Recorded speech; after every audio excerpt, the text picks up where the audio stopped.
Welcome to the Rim Break Rodeo. We hope this video helps. You start by labeling each factor's sign and planning the work. Determine whether the final product is positive or negative by counting negative signs. Once you know the sign rule, an even number of negatives gives a positive, an odd number gives a negative. Focus only on absolute values. Multiply those magnitudes first to avoid sign confusion. Make sure to simplify factors.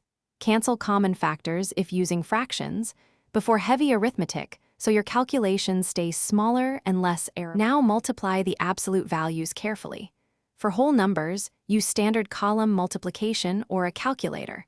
For decimals, multiply as integers, then place the decimal using the total decimal places. If factors are fractions, multiply numerators together and denominators together, then reduce. Once done, combine any simplified results from partial products and double-check arithmetic by estimating the magnitude. Make sure to keep your work neat so you can trace any step if a number seems off. Finally, attach the sign you determined at the start to the computed magnitude. That gives the final product. Then verify by using the inverse operation.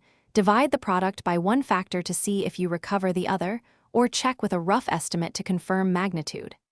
If results disagree, troubleshoot. Recount negative signs, recount decimal places, or recheck cancellation steps in fractions. If a persistent mismatch appears, recompute the absolute multiplication line by line to find the arithmetic slip.